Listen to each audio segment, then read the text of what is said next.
Niretzako The Clash. Azkenean, naiz eta taldea ezagutzera beranduago iritsi esan nahi dut, azkenean ni hasi nintzen lehenengo entzuten Euskal Herriko musika, folka eta tradizionala gurasoen bidez eta gero rock radikala. Baina gero beti gustatu izan jatelako reggaea eta punka eta iritsi nintzen The Clashera beranduago, ikusi dut, sustraia edo gustatzen jatan musikaren gehiengoaren oinarria The Clash taldean dagoela.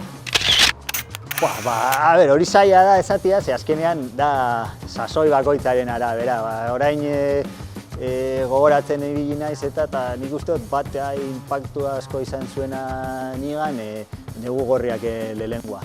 Nik uste izan zela musikaz aparte, eman zigulako ezagutzeko nahasketa bat eta ideologia sustrai batzuk edo hartzeko, baina gero ere gure inguruan eta bai zaharragoetan zein gaztetan inpaktu handia izan zuen, jende guztiak kantuak ezagutzen zituen, horatzen dut autobusean eta joaten ginean eskolara eta ikastolatik eta kanta osoak, disko osoa errepikatzen genuen autobusean eta egin behar izan genduen lan bat ere ikastolarako eta horren bertsioa egin genduen Negu Gorriakena.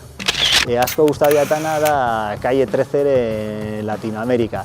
Dinot estilo aldetik eta letra oso ona iruditzen jatelako eta eresergi bat iruditzen jatelako Latinoamerika osoarena. Nik letra baino da esaldi bat eta niretzako gure taldea lanarangaitik eta ertzainak inun baino alaiago izanen da eta Euskadin rock and rollak ez du dirurik ematen, noiz joango gara Jamaikara. Ideia horren inguruan Itziarren semeak dena eta ni neu ere bizimoduaren esaldi horrek edo porobitzen du edo adierazten du. Asko ez, baina igual bat asko gustatzen jatana eta beti jarraitzen duana zer egiten da bien da Tim Armstronga Rantzizekoa. Gustatzen jatelako punka eta bere estiloa daukana rapeatzeko edo asko gustatzen jat eta igual The Clash gaur egungora ekarrita iruditzen jatelako bere talde berak zehozela nolan hori ordezkatzen duela eta gero gitarrista bestela naiz eta taldian guk ez dugu golan jotzen eta Tom Morello Rage de Machinekoa beti saiatu naiz ez heldu arren bere riffak eta imitatzen eta asko gustatzen jat. Leku asko ez guk nahiko sortea izan dugu, oso ondo tratatu izan digute gehienetan eta igual gelditzeko eta aipagarriena nik uste taldearentzako lehengoa izan zala. Azkenean mungian izan zen, eta gazte egun batean eta kriston txapa emon gendun, prestaketa kristona egin gendun hasi aurretik, kontzertuarena eta dena, eta hori beti daukagu gogoan, baina gero asko, bardin jat, azkenean hemen Euskal Herrian festa asko daude eta txosnak oso giro ona, Bilbon batez bere edo leku piletan.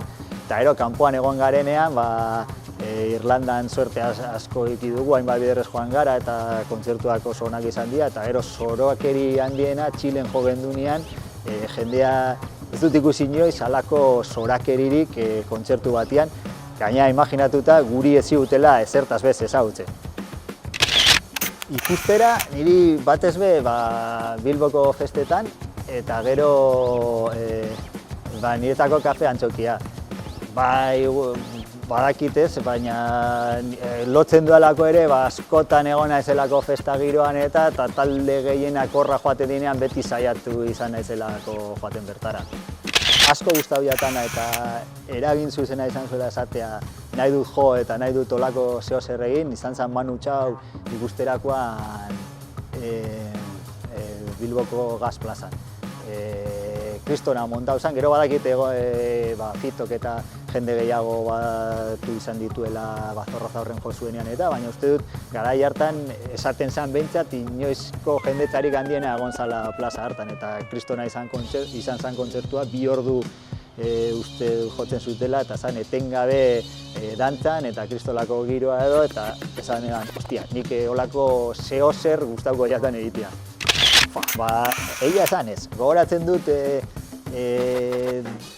lehenengo nire kasetea edo izan zen, oparitu zigun gurasoen lagun batek, eta zan rekopilatorio bat zeudena kortatu zikatriz, kontuzi eta jotaki edo, baina nik ez neban erosi. Gero, badakit gu apurtxu bat, 13-14 urte genitunean Bilbora eta joaten ginen Alde Zaharrean zeuden denda batzutara, eta badakit lehenengotariko bat eukin ebana izan zen Piperraken Arde Ribera uste dela, eta gero ere beste bat asko gogoratzen dudana hori CD-an izan zen, eta kasetean Green Dayren Duki edo hori. Horrek ezakit, Green Dayn bitartez ezagutu nituen skate munduko hainbat talde, Bad Religion, NoFX, Gerrantziz eta horiek guztia, eta hor justo sasoi hortan kristolako inpaktua izan zuen gure inguruan eta talde guzti horiek, eta hori bueltazko emondakoa naiz Duki disko horri. Uste dut Dropkick Murphys eta Interruptersen diala. Interrupters hauek ezagutzen ez dutenako niri gogoratzen diate asko kortatu bat, edo Clash eta olako edo Rancid beraren oinordekoak edo esan daitezke, eta gero Dropkick Murphys asko gustatzen jatalako zelan nahazten duten musika irlandar jatorrikoa, eta beren nortasuna eta naiz eta estatu batuarrak izan beren sustraiekin, eta da zerbait gustatzen jatala, eta erosi dudana azkenengoa Turna Beraia ledolako zeo guztio dela.